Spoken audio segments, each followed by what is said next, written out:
Admiral Donian Park stood on the observation deck of the United Earth flagship and watched the alien ships gather around his fleet. There were hundreds of them. Beautiful vessels from 12 different species, all coming together to welcome humanity into the Galactic Compact. He had waited his entire life for this moment. Earth was no longer alone in the universe. The treaty signing took place on a massive station floating between 3 stars. Dohim walked through halls filled with creatures he had only seen in reports before. The tall, elegant Velari with their silver skin and cold eyes. The massive Karath warriors covered in thick scales and natural armor. Smaller species scurried between the crowds, all of them looking at the human delegation with curiosity and something else. Something Danya was too excited to notice at the time. It was hunger. "Welcome to the Compact," the Velari High Ambassador said, as Dohum pressed his hand to the tree screen. "Humanity will find great purpose among us." Dohum smiled and shook hands with every ambassador present. His son, Lieutenant Junsu Park, stood behind him in his dress uniform, proud and young and full of hope. They had traveled together from Earth for this historic moment. Father and son, representing the best of their species. "The galaxy is ours now, Father," Junsu whispered as they returned to their ship. Dohyun put his hand on his son's shoulder. "The galaxy is everyone's now. That is the point of peace." He did not know that his words would become ash in his mouth within 2 years. The war came without warning. The Neth Dominion, a hostile empire from the far edge of the galaxy, launched a massive invasion of the Outer Rim territories. The Galactic Compact called an emergency assembly and made their decision quickly. They needed soldiers. They needed fighters who could hold the line while the other species prepared their defenses. They chose humanity. Commander Una Beak received her orders on a cold morning aboard the carrier ship Eternal Dawn. She was 34 years old, a veteran of Earth's internal conflicts, and one of the finest tactical minds in the United Earth Fleet. Her division, the 7th Expeditionary, consisted of 20,000 soldiers who had trained for years to fight alongside their alien allies. "We deployed to the Mirren Nebula in 6 hours," Una told her officers. "The Neth have taken 3 systems already. We stopped them there, or the Compact loses the entire sector." Her officers nodded with determination. They believed in the Alliance. They believed their friends would fight beside them. Yuna's younger brother, Sunwoo, was still on Earth finishing his training. She had sent him a message before departure. "Stay safe. I will see you when this is over. The Compact will protect us." The 7th Expeditionary was not alone. 2 million human soldiers deployed across the Mirren Nebula in what the Compact called Operation United Shield. Admiral Dong-yun commanded the fleet from orbit while ground forces, including his son Junsu, prepared to face the Neth invasion. The first battles were brutal but successful. Human soldiers fought with courage that surprised their alien allies. They held positions that should have fallen. They pushed back enemy advances that seemed unstoppable. The Velari observers sent reports back to their homeworld, describing human resilience as unexpected and concerning. Concerning. That word would haunt the survivors later. After 3 months of fighting, the Neth launched their largest assault. Millions of enemy soldiers poured into the nebula. Dohyun called for reinforcements from the Compact fleet. The Velari promised ships within hours. The Korra swore their warriors were already on the way. Una led her division into a valley on the planet Mirren IV. Intelligence reported a Neth command center hidden in the mountains beyond. If they could destroy it, the enemy assault would collapse. She pushed her soldiers forward through enemy fire, trusting that Compact ships would provide air support. The air support never came. Dohyun stood on his bridge and watched his sensors with growing horror.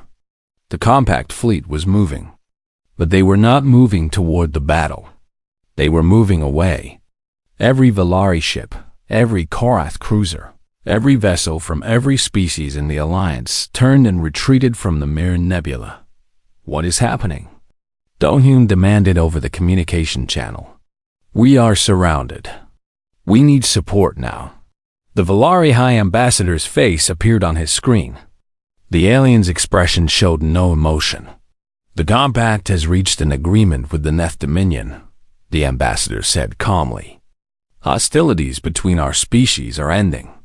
Human forces are no longer under compact protection. Do-hyun felt his heart stop. You are abandoning us. We are preserving galactic peace. Your species served its purpose admirably. The sacrifice will be remembered. The screen went dark.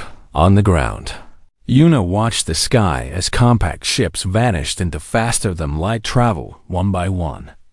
A communication officer screamed that all channels were dead. The Neth forces, no longer worried about reinforcements, began their final advance. Commander, what do we do? A young sergeant asked, his voice breaking with fear. Yuna looked at her soldiers. 20,000 men and women who had trusted their allies. 20,000 human beings about to die because the galaxy had decided they were expendable. We fight, she said quietly. We fight until we cannot fight anymore. The Battle of Mirren IV lasted 6 hours. The 7th Expeditionary killed 10 times their number before the end. Yuna died leading a final charge against an enemy position, her rifle empty and her knife in her hand. She was one of the last to fall. Across the nebula, 2 million humans faced the same fate. Some units held out for days. Others fell within hours. Lieutenant Junsu Park died defending a hospital full of wounded soldiers. His father watched from orbit, unable to help, unable to save his only child. Do-hyun managed to evacuate 17 soldiers before the Neth fleet surrounded his position. 17 out of 2 million. Among them was a young lieutenant named Sora Kang, who had lost both legs and most of her blood. She was unconscious when they pulled her from the wreckage, the only survivor of her entire battalion. The retreat to Earth took 4 months. Do-hyun did not speak for most of the journey. He sat alone in his quarters, watching recordings of his son's final moments, which a combat drone had captured before being destroyed. When the fleet finally reached Earth, the news had already arrived. Every screen on the planet showed the same images. Human soldiers dying while compact ships flew away. Human bodies covering alien battlefields. Human blood spilled for an alliance that had never been real. Earth watched its children die. And something changed in humanity that day. Something deep and permanent and terrifying. The grief was overwhelming, but beneath it was something else. Something cold and patient and absolute. The United Earth Parliament called an emergency session. Leaders from every nation gathered to decide humanity's response. Some demanded immediate war. Others called for diplomacy. But Admiral Do-hyun Park, broken and empty after losing his son, stood before them with a different proposal. They want us to react with rage, he said, his voice steady despite the pain in his eyes. They expect us to attack foolishly and die quickly. They believe we are primitive and emotional. Let us show them something they have never seen before. Let us show them what happens when humanity decides to be patient. The vote was unanimous. Earth went silent. Every communication channel closed. Every diplomatic connection severed. Every trade route abandoned. The Sol system sealed itself off from the galaxy completely. The last message humanity sent was simple. It was broadcast on every frequency, in every language, to every corner of known space. You taught us what the galaxy truly is. We are grateful for the lesson. We will return when we are ready. The message ended, and the galaxy, confident that humanity had broken itself with grief, celebrated its victory and forgot about the small blue planet at the edge of the Orion Arm. They would remember soon enough. 3 years passed in the galaxy without a single word from Earth. The Galactic Compact held celebrations on every member world. The Valari called it the resolution of the human problem. The Korath warriors laughed about weak species who could not handle the truth of galactic politics. Trade routes expanded. Alliances strengthened. The 12 species of the Compact grew fat and comfortable in their victory. On Valari Prime, the High Council held a special ceremony to honor their successful negotiation with the Neth Dominion. They had ended a war by sacrificing only humans. No Valari blood had been spilled. No Korath warrior had fallen. It was, they believed, perfect diplomacy. The humans were useful, the High Ambassador told his people. Their emotional attachment to loyalty made them ideal soldiers. But they were never truly members of our society. They were tools. And tools break. The audience applauded. Someone asked about the possibility of human revenge. The ambassador laughed. Revenge requires capability. Our scouts report that Earth has fallen into civil war. Their government collapsed within months of the retreat. They are too busy killing each other to think about us. But the scouts were wrong. The scouts saw only what humanity wanted them to see deep beneath the surface of Earth. In facilities that had been built in absolute secrecy, humanity was not fighting itself. Humanity was evolving. Dr. Hana Shin worked 18 hours every day in the main laboratory of Project Eclipse. She was a quantum physicist, one of the finest minds Earth had ever produced. Her brother had served in the 7th Expeditionary Division. He had died in the Mirren Nebula. His body never recovered, his last words captured on a damaged recording. He had said her name. He had asked why no one was coming to help. Hannah did not sleep much anymore. Sleep brought dreams, and dreams brought her brother's voice. So she worked instead. She worked on something that would ensure no human would ever ask that question again. The theory is simple, she explained to General Taiho Choi during one of his inspection visits. Every piece of technology in the galaxy operates on energy. Electrical systems, quantum computers, faster-than-light engines, even basic life support. All of it requires energy to function. Taiho was a large man with a scarred face and cold eyes. He had lost 3 sons in the betrayal. He listened carefully. What we have developed, Hana continued, is a signal that disrupts energy at its most fundamental level. Not destruction, suspension. The null wave, as we call it, creates a field where energy cannot flow. Machines stop. Systems freeze. Everything becomes still. How large a field? Taiho asked. Hannah pulled up a display showing a planet. Our current prototype can cover a small city, but we are working on larger versions. Much larger. Taiho nodded slowly. How long until deployment? 2 more years. Perhaps less if we receive additional resources. You will have everything you need, Taiho said. Everything. In another facility on the dark side of the moon, the Wraith Division was being born.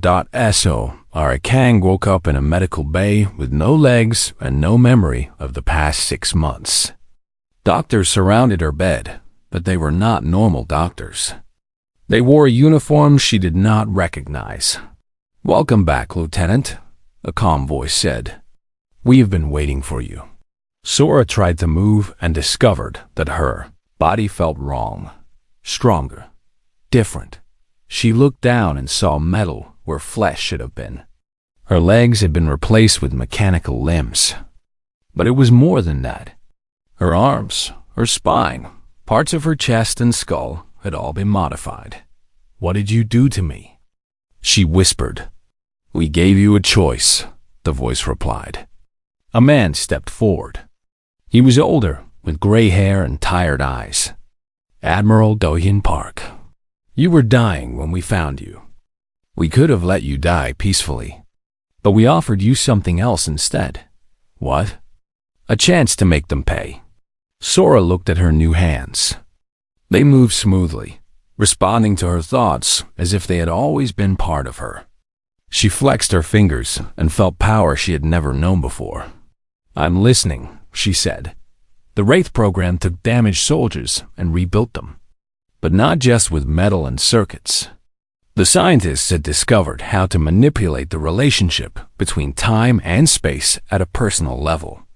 Wraith soldiers could move between moments, stepping through seconds like normal people step through doorways. They could be in one place and then simply appear in another. They could strike before an enemy knew they were being attacked. Sora trained for 14 months. She learned to use her new abilities. She learned to kill with her hands, with weapons, with nothing but her presence. She became something beyond human. And she was not alone. By the time her training was complete, there were 300 Wraith soldiers ready for deployment. "What are we?" one of them asked Sora during a training session. She thought about it carefully. "We are what happens when humanity stops hoping and starts planning." General Taiho Choi built the Iron Vanguard from the ashes of Earth's scattered military forces. He unified armies that had been divided by nations and politics for centuries. He created training programs that pushed soldiers beyond their limits. He developed tactics designed specifically to fight enemies who had superior technology in greater numbers. The galaxy thinks, "We are weak because we trusted," he told his soldiers during their first full assembly. "They believe we lost because we were not ready for war. They are wrong. We lost because we fought their war. From now on, we fight our war. And our war has only one rule." "What rule, General?" Someone shouted. "Victory. Total and absolute. We do not negotiate. We do not threaten. We do not warn. We simply act. And when we are finished, the galaxy will understand that betraying humanity was the worst mistake any species has ever made." The soldiers did not cheer. They did not need to. Their silence was agreement enough. In orbit around Earth, massive shipyards worked day and night building vessels unlike anything the galaxy had seen before. Admiral G.A. Wan supervised the construction personally. She had been a junior officer during the retreat from Mirren. She had watched 2 million of her people die while she followed orders to run. "Never again," she said every morning when she woke. Never again. Her flagship, the Silent Dawn, was designed for one purpose. It carried the largest null-wave emitter ever constructed.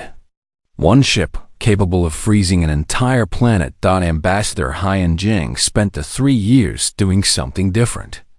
She was the only human diplomat who had survived the betrayal.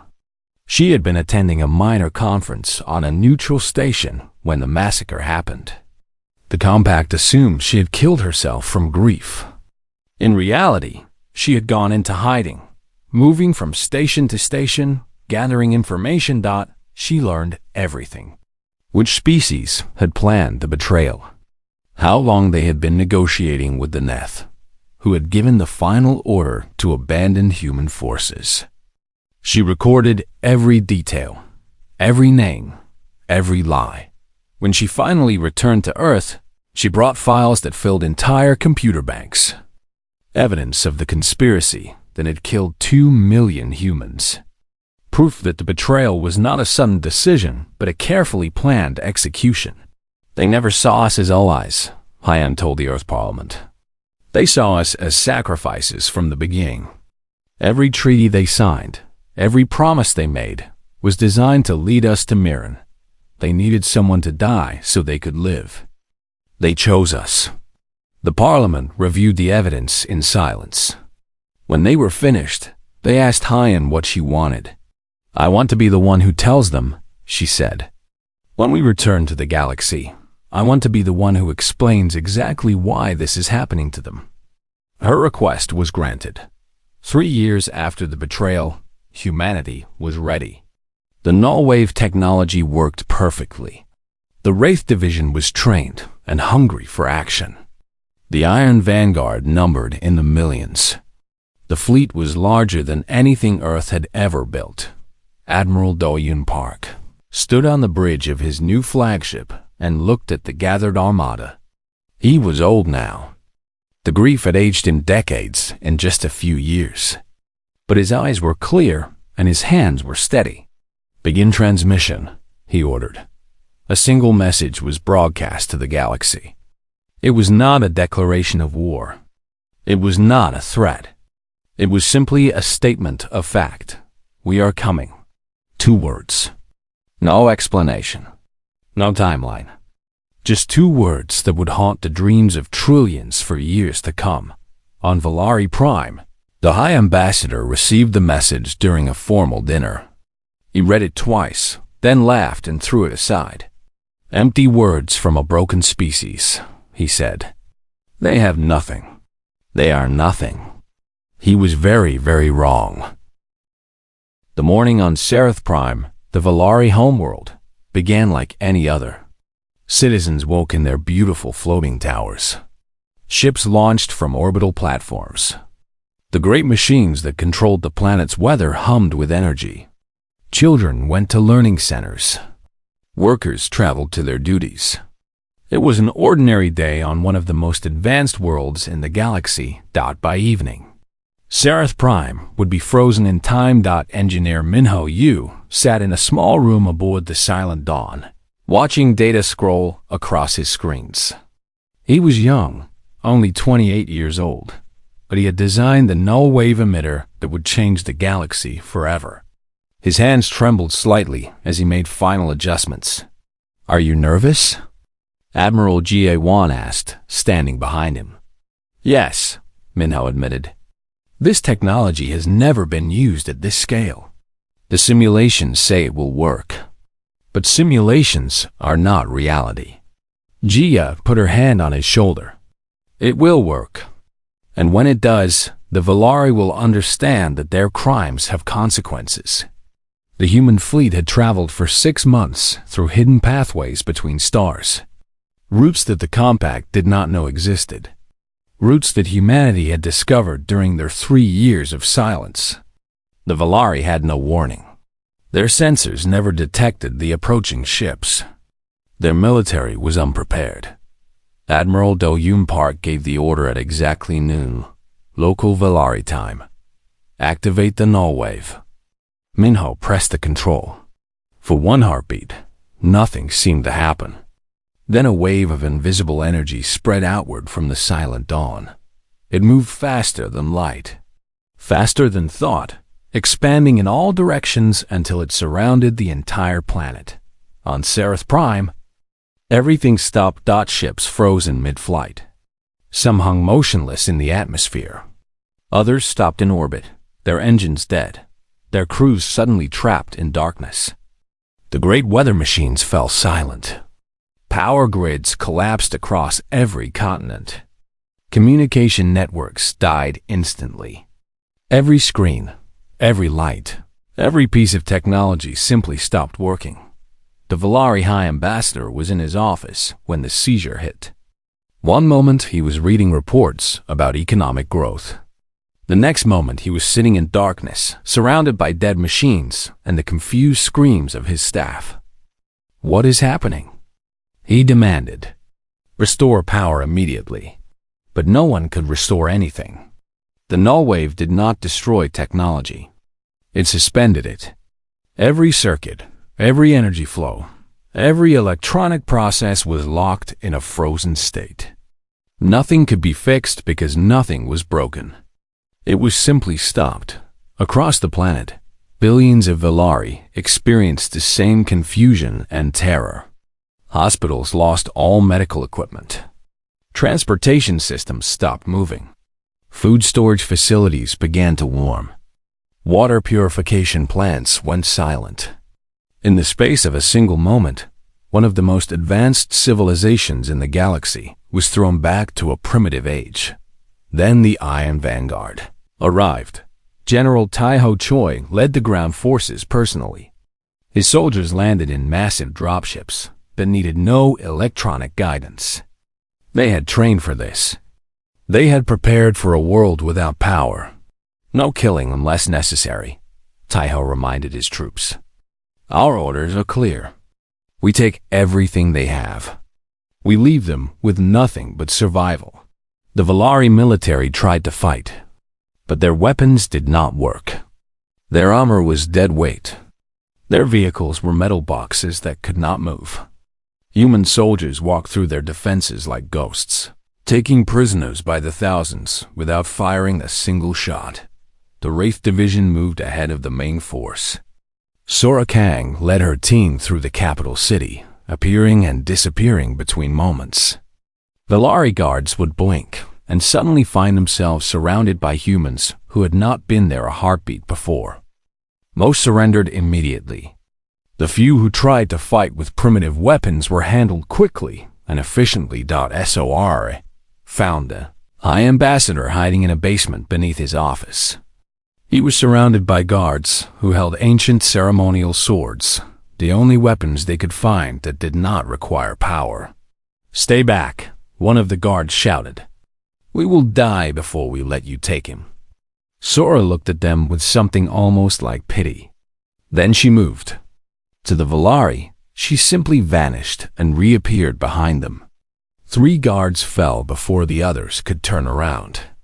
The rest dropped their weapons and ran. The High Ambassador stared at Sora with wide, terrified eyes. What are you? Human, she replied.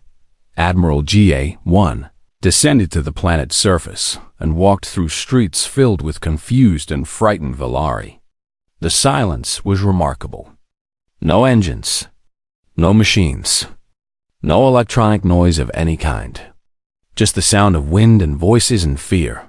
She reached the central government building and found the High Council gathered in a large chamber. They sat in their ancient chairs, surrounded by dead screens and useless technology. They looked small without their machines. They looked fragile.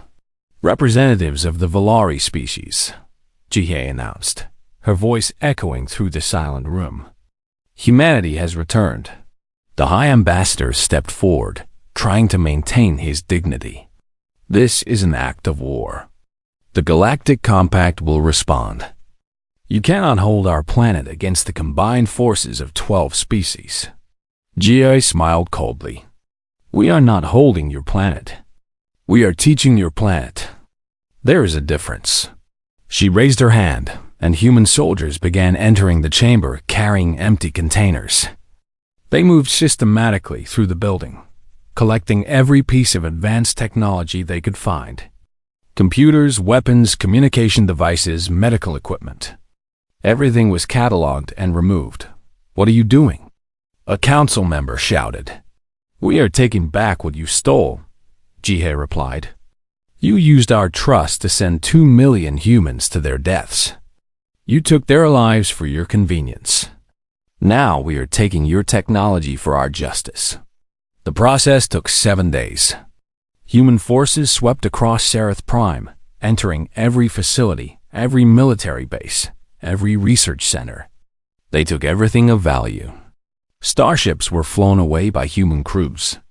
Weapons were dismantled and loaded onto cargo vessels. Advanced medical equipment was carefully packaged and transported to Earth. The Valari could only watch helplessly as their civilization was stripped piece by piece. On the 4th day, Ambassador Haiyan Zhang arrived. She walked into the council chamber where the Valari leaders still sat. Unable to leave, unable to contact their allies, unable to do anything at all. I have waited 3 years for this moment, Haiyan said quietly. 3 years of watching your celebrations. 3 years of hearing your jokes about human weakness. 3 years of knowing exactly what you did, why you did it. The High Ambassador tried to speak, but Haiyan raised her hand. You do not get to talk anymore. You had your chance to talk when we asked for help in Mirren. You chose silence then. Now you will understand what silence really means. She placed a small device on the table. It projected images into the air. Images of human soldiers dying while Valari ships retreated. Images of bodies covering alien battlefields. Images of the 17 survivors being rescued from the wreckage. 2 million people, Hyan said. Each one had a name. Each one had a family. Each one trusted you because we believed the galaxy was better than it actually was. She let the images play for a long moment before continuing. We are not going to kill you.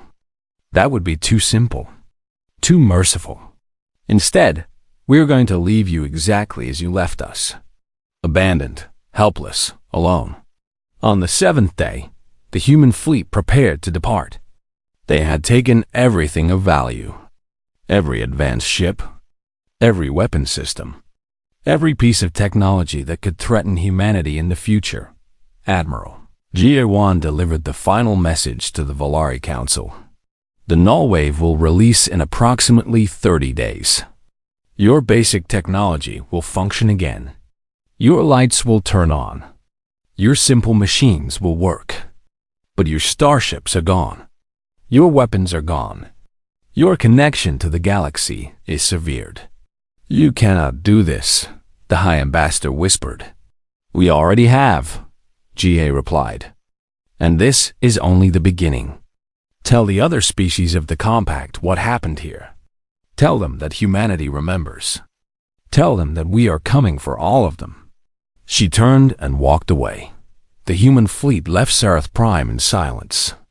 Behind them, billions of Volari stood in darkness, waiting for power to return, knowing that when it did, they would find themselves alone in a universe that had suddenly become very dangerous. Words spread through the galaxy like fire. The Korath doubled their military patrols. The Neth Dominion sent offers of alliance to Earth. Smaller species began to panic. But humanity accepted nothing. They returned to their silent territory around Sol and waited. The first lesson had been taught. There were many more to come. The fall of Sarath Prime sent shock waves through every corner of the galaxy. For the first time in thousands of years, the Galactic Compact faced something they could not buy, negotiate, or intimidate away. They faced humanity, and humanity was no longer interested in talking. The Korath Empire was the first to respond. They were warriors, proud and strong, and they refused to believe that any species could threaten them. Their emperor gathered the largest fleet in Korath history and positioned it at their borders. 1,000 warships carrying 3 million soldiers. They were certain this would be enough.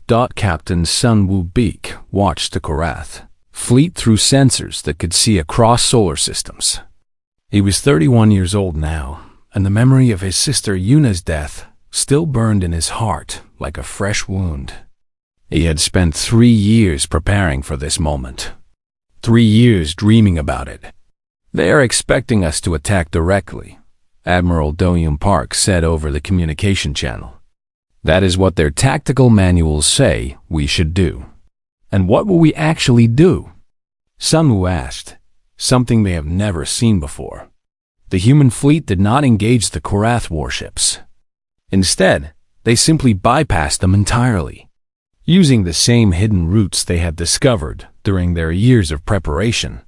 Humanity's forces appeared directly above the Korath, homeworld without warning. The seizure hit the planet at dawn. Emperor Varrock of the Korath was in his throne room when every light went dark.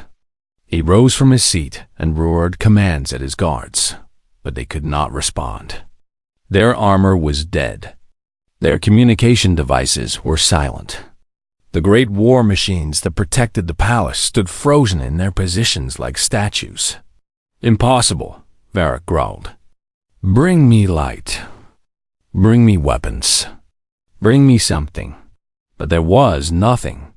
The most powerful warrior species in the galaxy found themselves helpless, stripped of everything that made them strong. Sun Wu led the ground assault personally. He walked through the great halls of Korath military installations, collecting weapons that the finest warriors in the galaxy could no longer use. He cataloged their secrets. He recorded their shame. When he reached the throne room, Emperor Varrock stood alone. The mighty Korath leader had found an ancient sword and held it with both hands. You dare enter my home? Varrock snarled. I will tear you apart with my bare hands. Sun Wu stopped several meters away. He could have killed the Emperor instantly. The Wraith soldiers behind him could have ended this in a heartbeat. But that was not the plan. My sister was Commander Unibeak, Sun Wu said quietly. She led the 7th Expeditionary Division at Mirren. She died believing that your people would come to help. Varak's grip on his sword tightened. War requires sacrifice. Your sister knew the risks. She knew the risks of fighting enemies. She did not know the risks of trusting allies. Sun Wu stepped forward, and the Emperor actually stepped back. You sent 3 million warriors to protect your border. 3 million. The same number of humans you helped kill at Mirren. Do you think that is a coincidence? The human forces spent 9 days on the Korath homeworld.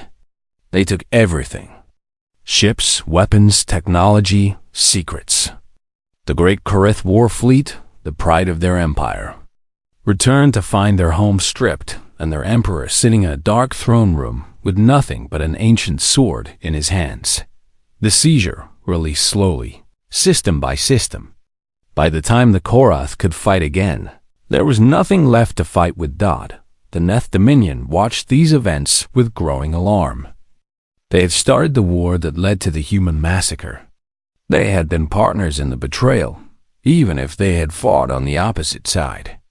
Now they saw humanity destroying the compact piece by piece. And they made a decision. They would strike first.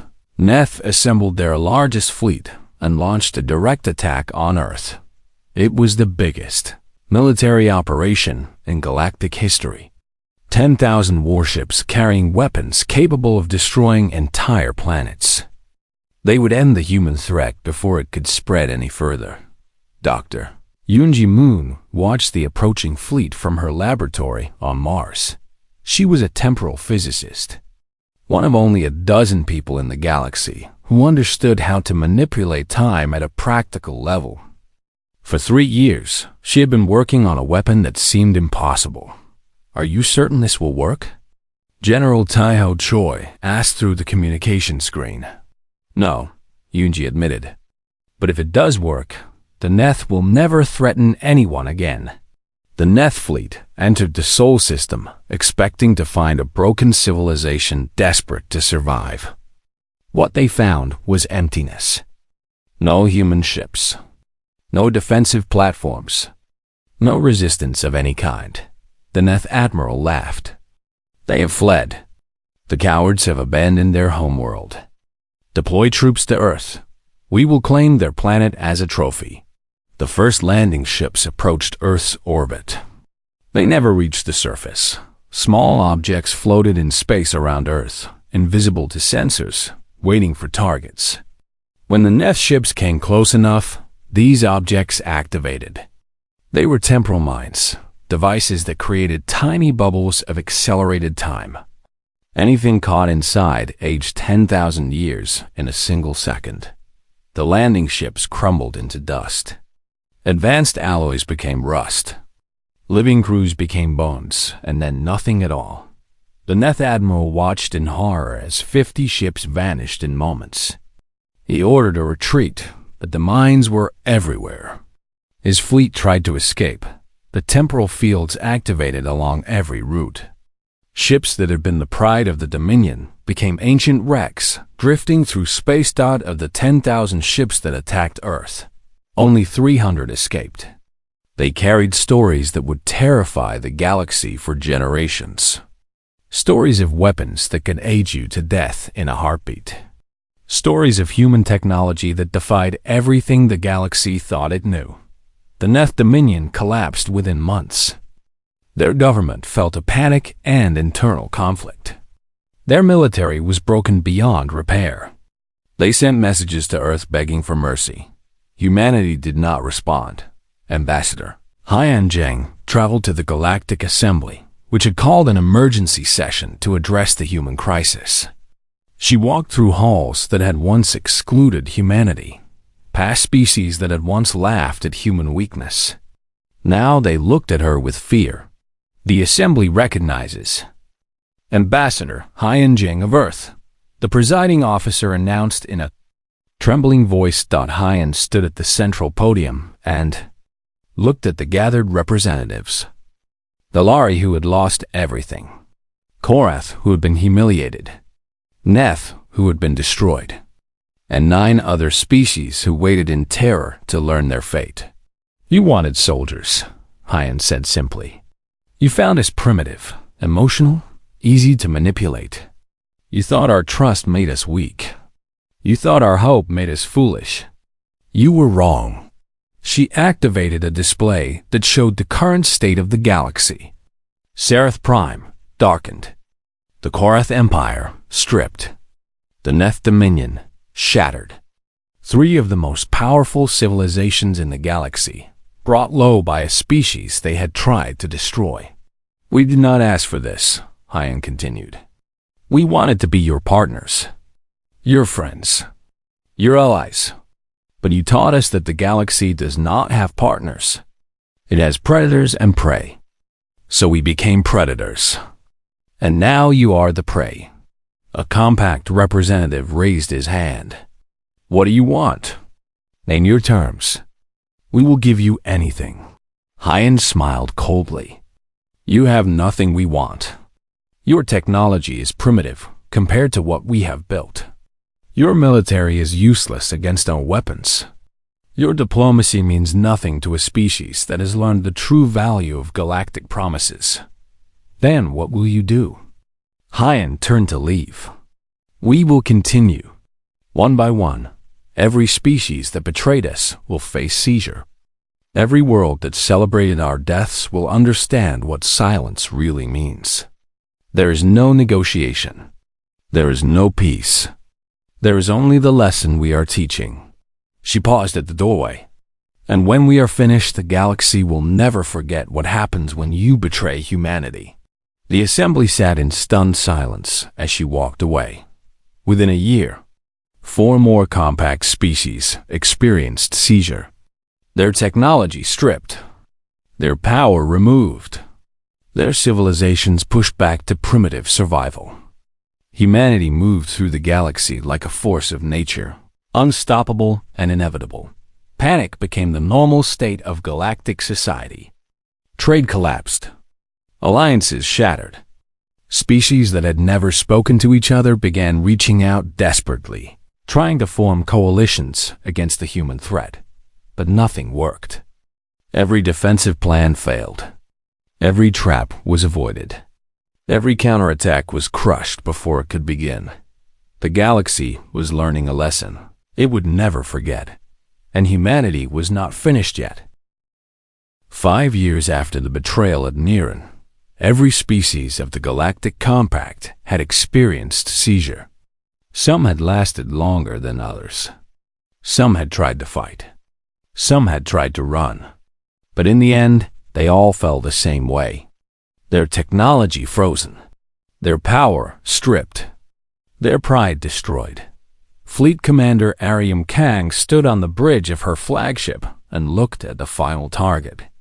The great station where humanity had signed its treaty with the Compact. The place where Admiral Do-Yun Park had once shook hands with aliens who were already planning to murder his people. It floated in space between 3 dying stars, abandoned now, a monument to broken promises. Ariam was young, only 26, but she had been trained by Sora Kang herself. She was the finest commander humanity had ever produced. Cold, patient, and absolutely dedicated to the mission. All ships report ready, her tactical officer announced. The Omega Nullwave is charged and standing by. Ariam nodded slowly. The Omega Nullwave was different from the previous versions. It was not designed to freeze a single planet or even a single system. It was designed to freeze entire sectors of space. When activated, it would lock every remaining compact species in technological paralysis simultaneously. Trillions of beings across thousands of worlds, all stopped at once. Open a channel to Earth, Ariam ordered. Admiral Do-Yun Park appeared on her screen. He was old now, his hair white, his face lined with grief that would never fully heal. But his eyes were still sharp, and his voice was still steady. "Fleet Commander Kang," he said formally. "Report status. All compact species are within range. The Omega Null Wave is ready for deployment. We are awaiting your final authorization." Da-Hyun closed his eyes for a long moment. This was the moment he had worked toward for 5 years. The moment of complete revenge. The moment when every species that had helped kill his son would finally understand the price of their actions. "Authorization granted," he said quietly. "Execute the final seizure." Ariam turned to her crew. "Activate the Omega Null Wave." The weapon fired. A pulse of energy spread outward from the station at speeds that defied normal physics. It raced across the galaxy, touching every world, every ship, every piece of technology that belonged to the compact species. And everywhere it touched, everything stopped. On the Valari homeworld, which had barely begun to rebuild after their first seizure, the lights went out again. This time, the people knew what was happening. They screamed and wept and cursed humanity's name. But there was nothing they could do. On the Korath homeworld, warriors who had trained to fight with primitive weapons suddenly found even those weapons useless. The seizure was complete this time. Nothing electronic worked. Nothing advanced functioned. They were pushed back to a level of technology their ancestors had abandoned thousands of years ago. Across the galaxy, the same scene repeated itself. Trillions of beings suddenly trapped in darkness, cut off from everything they had built, left with nothing but their hands and their fear. The final seizure was complete. For 3 days, humanity simply watched. They monitored the compact worlds, recording the panic and desperation that followed. Then Fleet Commander Ariam Kang broadcast a message to every frozen civilization. The seizure will last 100 years. 1 year for every 1,000 humans who died at Mirren. During this time, you will have no advanced technology. You will have no starships. You will have no weapons. You will survive by your own strength, or you will not survive at all. She paused, letting the words sink in across countless worlds. Humanity will patrol the galaxy during this period. We will not interfere with your survival. We will not help you. We will simply watch. And at the end of 100 years, the seizure will lift. Your technology will function again. You will rejoin the galactic community. Another pause. But you will remember. Every generation that lives through this darkness will tell their children what happened. Every history that is written will include the story of human betrayal and human revenge. And no species will ever again make the mistake of thinking humanity is weak. The message ended. Admiral Do-Eun Park traveled to the Mirren Nebula for the first time since the massacre. He was accompanied by Sora Kang, who had become more machine than human over the years, but who still remembered every face from her original battalion. They landed on Mirren 4, on the battlefield where Commander Una Beak had made her final stand. The ground was still scarred from the fighting. Human and alien remains had been collected years ago, but the marks of battle remained. Craters from explosions, trenches from desperate defenders, the ruins of equipment that had failed when allies retreated. Da-Hyun walked slowly through the silent battlefield. He carried a small container in his hands. Inside were the personal effects of his son Junsu, recovered from the wreckage of the hospital he had died defending. "We built a memorial here," Sora said quietly. "A station in orbit, large enough to list every name." Dawn nodded but did not speak. He walked to the center of the battlefield and knelt in the dirt. He placed his hands on the ground where 2 million humans had fallen. "I kept my promise," he whispered. "Every species that abandoned you has paid. Every government that celebrated your deaths has been brought down. The galaxy will remember your sacrifice for 1,000 generations." Tears fell from his old eyes, but his voice remained steady. I wish I could have saved you instead. I wish I could have died in your place. But all I could do was ensure that your deaths meant something, that the galaxy learned a lesson it will never forget. He stayed there for hours, kneeling in the dirt, speaking to the dead. Sora stood guard nearby, watching the sky with sensors that could detect threats across solar systems. But no threat came. The galaxy was frozen. The galaxy was learning. Ambassador Haiyan Zhang gave a final address to the people of Earth from the steps of the World Parliament. Behind her stood the leaders of humanity's new government. Before her stood millions of citizens who had lived through the worst years in human history. 5 years ago, we were betrayed, Haiyan said. 2 million of our people were sacrificed for the convenience of species who saw us as tools. We were broken. We were grieving. And we were faced with a choice. She looked out at the crowd, seeing faces of every age and background. We could have accepted defeat. We could have hidden in our solar system and hoped the galaxy would forget about us. We could have let our enemies win. Her voice grew stronger. Instead, we chose to become something new. We built technology that surpassed every other species in the galaxy. We created soldiers who could move through time itself. We developed weapons that could freeze entire civilizations. And we used these tools not for conquest, but for justice. She raised her hand toward the sky. The galaxy is learning its lesson now. 100 years of silence. 100 years of survival without the technology they used to betray us.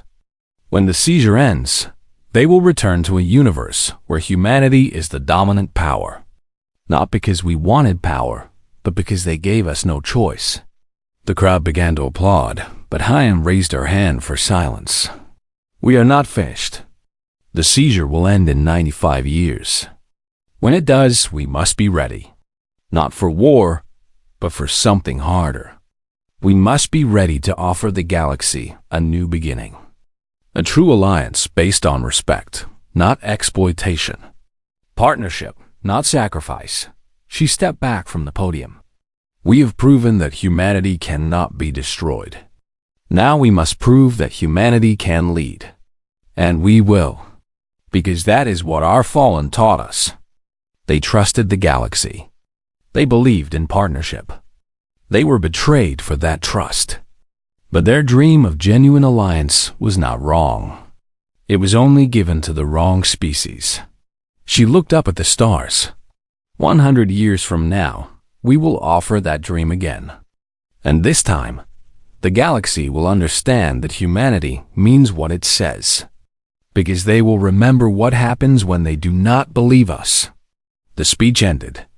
The crowd dispersed slowly, each person thinking about the future that awaited their descendants. In orbit around the Mirren Nebula, a massive station floated in silent memorial. Its walls were covered with names. 2 million names. Each one carefully recorded. Each one honored. Admiral Do-Yoon Park visited the station one final time before his death at the age of 93. He walked through the halls alone, reading names he had known, names he had commanded, names that represented everything humanity had lost and everything humanity had become. At the center of the station, he found a small plaque. It read, "They believed we were weak because we trusted. They believed we were simple because we hoped. They were wrong. We are humanity. And we will never forget." Do-Yoon touched the words with trembling fingers. "Neither will the galaxy," he whispered. He died 3 months later, peaceful and satisfied, knowing that his revenge was complete and his species was safe. The seizure continued for exactly 100 years. When it finally lifted, the galaxy emerged into a universe they barely recognized. Humanity controlled every major trade route. Human technology powered every system. Human value shaped every new treaty. The compact species, humbled and changed by a century of darkness, accepted their new position with something that might have been grace or might have been fear. They never forgot the lesson they had learned.